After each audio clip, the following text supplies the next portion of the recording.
So how does the sales tax work in Tennessee? Today, a customer walks into a store anywhere in Tennessee and they purchase one item for $100. The sales tax in Tennessee has two major components: a state rate of 7% and a local option sales tax rate between 1.5% and 2.75%. Every town, city, and county in the state has a local option sales tax rate that was adopted by a vote of the citizens in those communities. The local option sales tax rate was created by the state as a way to fund both the local governments and local schools where the tax is collected. So depending where this $100 item is being purchased, it may be subject to a maximum rate of 9.75%. For our example, let's assume it's the maximum rate.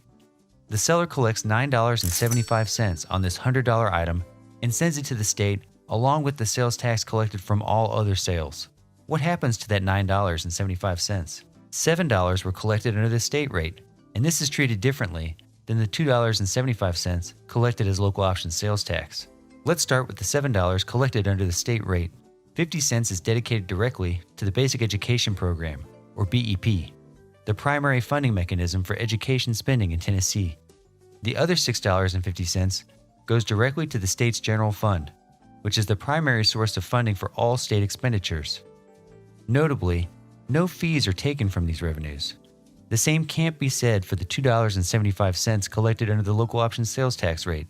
After being received by the state, the Tennessee Department of Revenue charges a small fee for processing before sending the revenue back out to the county trustee where the tax was collected. This county trustee sends half of the revenues to the local school. Finally, the other half is sent back to your town or city, but not before the county trustee takes a second fee. So when it comes to funding local governments through the sales tax, only $1.33 of the $2.75 collected using the local option sales tax rate makes it back to fund the operations and activities of the town or city levying the tax.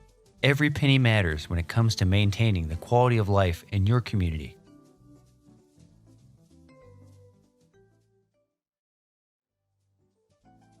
There's one more essential piece to understanding how the sales tax works in Tennessee, and that's the single article cap. This cap only affects the local option sales tax. The sales tax levied by the state is not affected by the single article cap. The single article cap is a limit on the total sale price of any single item that is subject to the local option sales tax. If any item is more expensive than the cap, the local option sales tax only applies to the capped amount. Again, the single article cap does not apply to the state's 7% sales tax rate. Let's move to an example. In 1990, things were a little different than they are today. A Honda Accord cost $15,645. The state sales tax rate was 5%, not 7% like it is today. And the single article cap on local option sales tax was $1,600. When someone purchased a Honda Accord in 1990, the state collected 5% on the full $15,645 of the purchase price.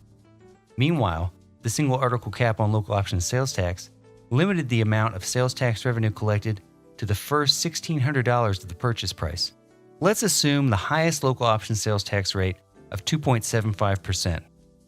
The result?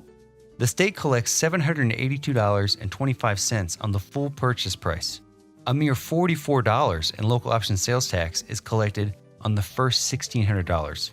And just as we've explained previously, the local option sales tax is divided between the schools and the town or city where the tax was collected.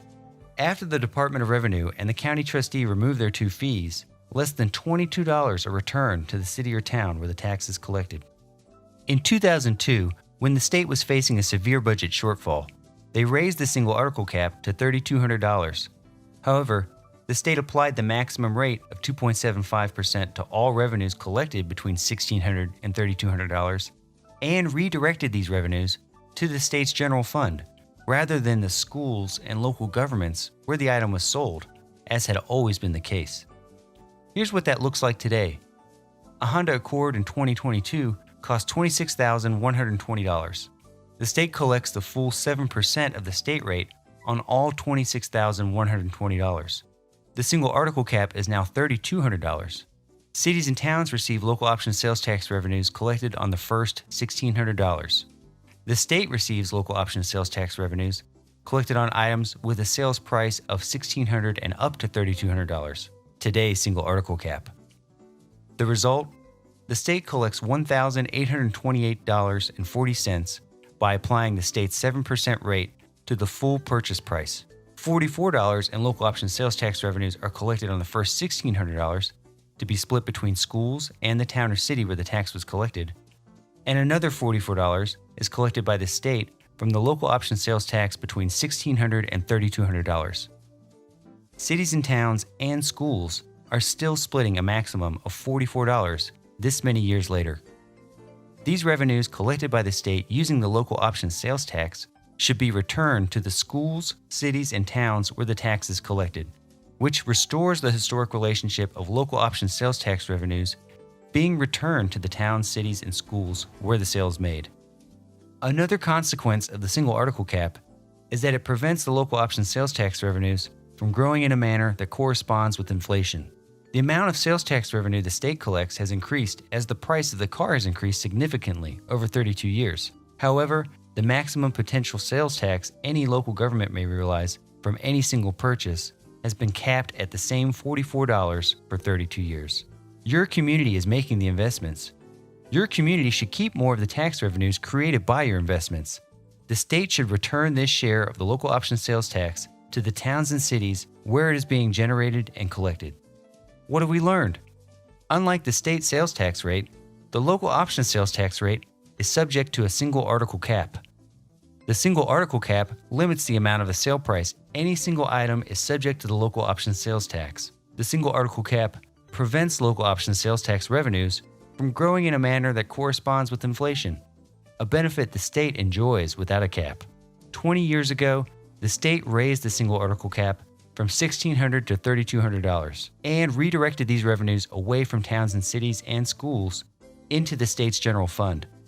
These revenues should be returned to the schools, towns, and cities where they are generated and collected. The state of Tennessee can afford to return these revenues, and doing so is tax relief for the citizens in all communities.